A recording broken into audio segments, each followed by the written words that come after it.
সবাই তো নিশ্চয়ই তোমরা অ্যানিমাল দেখেছো, অ্যান্ড অ্যানিমাল দেখার পরে এটাও জানো যে অ্যানিমালে সবাইকার কীরকম রিয়াকশান এসছে। তো অ্যানিমাল দেখে যে রিয়াকশানগুলো এসেছে, তো আমরা আজকে বেরিয়ে পড়েছি। তো আজকে আমরা দেখতে চাইছি ইন লাইফ কার কি রিয়াকশন।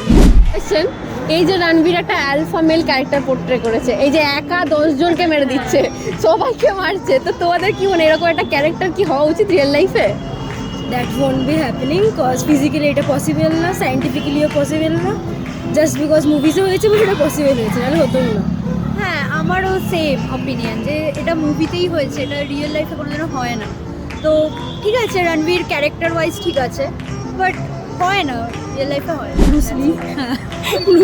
আচ্ছা, সাপোজ তোমাদের একটা এরকম বয়ফ্রেন্ড হয়েছে রণবীরের মতো, হাইপোথেটিক্যালি, যারা এরকম তোমাদেরকে কেউ টাচ করলেই মারে, বা তোমাদেরকে কিছু করতে এলেই 4টে লোক নিয়ে এসে তাকে মারধর করে, তো তুমি তাকে কি বোঝাতে? Breakup. Positiveness is okay, but এটা একটু এক্সট্রিম। তো আমি বলবো যে এটার জন্য হ্যাঁ কাইন্ড অফ পজিটিভনেস, ইনসিকিউরিটি। হ্যাঁ, তো ঠিক আছে, positiveness okay, but breakup.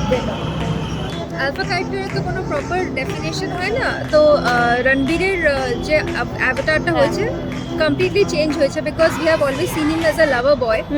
He has become something completely else, যেটাতে আগে কোনো মুভিতে ওকে অ্যাটলিস্ট দেখা যায়নি। অ্যান্ড আলফা ক্যারেক্টার আমার মনে হয় না ভায়োলেন্স দিয়ে আলফা ক্যারেক্টার বোঝানো যায়, but I think he পোর্ট্রেড very nicely, I can say, but yeah that's all. বন্ধুদের সঙ্গে একটুখানি আলাদা, বাট রিয়েল লাইফে আমি এখন কিছুটা ওরকমই অ্যালফা মেল, মানে মেয়েদের এক্সপেক্ট করি, ঠিক আছে, বাট ব্যাপারটা ঠিক ওরকম যে ওইখানে যেমন ক্যারেক্টার দেখা হচ্ছে অতটা ভাইলেন্ট না, আমি একটু বেশি হাসি খুশি থাকি, বাট ঠিক আছে কখনো কখনো হয়ে যায় কিছু কিছু পার্সেন্ট ওয়াইজ যেখানে অ্যালফা মেল হতে হয়, ঠিক আছে, ইগনোর করতে হয় মেয়েদেরকে। বাদ বাকি আমি একটুখানি মেয়েদেরকে বেশি একটু প্যাম্পার করতে পছন্দ করি, ঠিক আছে। বলো কি তুমি সত্যি বলছো? হ্যাঁ, ঠিক আছে, এইটাই আর কিছু না। তো ওর যে এরকম 10টা লোকের সাথে একা লড়াই করছিল, তোমার কখনো মনে হয় আমার যদি এরকম একটা পাওয়ার চলে আসতো? না, আমি ফাইটিং করতে অত বেশি পছন্দ করি না, বাট হ্যাঁ যদি কখনো কোনো মেয়েকে ইমপ্রেস করার জন্য করতে তাহলে নিশ্চয়ই ট্রাই করে নেবো। বেটা বেয়াদবি কিন্তু বেশি হয়েছে। তারপরে ক্যারেক্টারটাকে তো তুমি দেখেছো, আলফা মেল, ওখানে ভাবি 1 ছিল, ভাবি 2 ছিল, তো তুমি যদি ওখানে থাকতে তো তুমি কি ভাবি 1 হতে না ভাবি 2 হতে? আই থিঙ্ক ভাবি টু আমার ওকে বেশি সেক্সি লেগেছে, তাই হ্যাঁ। আর তাছাড়া মানে আমার মনে হয়েছে ও সব সত্যি কথাই বলেছে, আর আমার ওর ক্যারেক্টারটা বেশি ভালো লেগেছে, মানে অত সত্যি সাবিত্রী আমি নই, তাই জন্য আমি ভাবি টু। আচ্ছা, হ্যাঁ, ভিডিওর তো কোনো ফল্ট নেই, শি ইজ অ্যান এজেন্ট। কি করতাম, ডিভোর্স দিয়ে দিতাম, আর কি হতো? That would be the next option, আর কিছুই না। হ্যাঁ, এরকম হাজবেন্ড হওয়ার থেকে যে ভাবি 1 ভাবি 2 বাবাকে বাঁচানোর জন্য শুতে হচ্ছে। আরে এরা কারা কোথেকে এলো?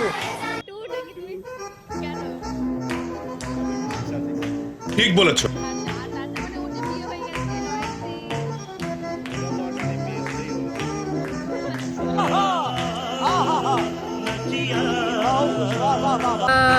ভাবি 1, ভাবি 2 was an option. She kept at least ভাবি 1 at least get a chance যে ওকে ছেড়ে দেবে। ভাবি 2 এর কাছে তো কোনো অপশন ছিল না। Exactly. So I'll probably be ভাবি 1 and rather not be anything with that kind of a person anyway. আমি লয়ালিটিতে বিশ্বাস করি, ঠিক আছে, তো আমি লয়ালি থাকতাম ওখানে, আমি ভাবি টু ভাবি করতাম না। যদি দুজনের মধ্যে ওকে চুজ করতে হতো ফার্স্ট অপশানে, তাহলে আমি দেখাতে চাই আমি কাকে চুজ করতাম। হ্যাঁ, দেখি দাও ক্যামেরার দিকে। ঠিক আছে,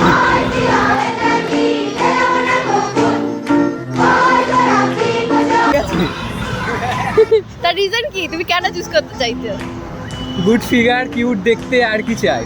ও সেটা হচ্ছে যখন লাস্ট সিনে আমরা দেখতে পেলাম, যখন রণবীর অ্যাকচুয়ালি সবাইকে বোঝাচ্ছে যে সে কেন এরকম হয়েছে, তার বাবা তার সাথে কি করেছে, আর বাবাকে বসিয়েছে নিজের ফিলিংসটা এক্সপ্রেস করছিল যে তুমি এরকম করেছো বলে, ছোটবেলায় ওই যে বলতো না মে বেড়া নেই হুই সুনাই দে রায় মুঝে। তো সাপোজ রিয়েল লাইফে তোমরা এরকম একটা সুযোগ পেলে তোমাদের লাইফের ইনসিডেন্ট কাউকে এরকমভাবে বোঝানোর জন্য, তো তোমরা কি করতে সেই জায়গায়? পাড়ার কাকিমাদের বলতাম। কি বলতে? যাদের মেয়েরাও যখন করে তখন ওরা চুপ থাকে, আমরা করলে ওরা রিক্রিয়েট করতাম ওই দিনকেও তুমি আমার নামে বলছিলে, আজকে আমি তোমার নামে বলবো।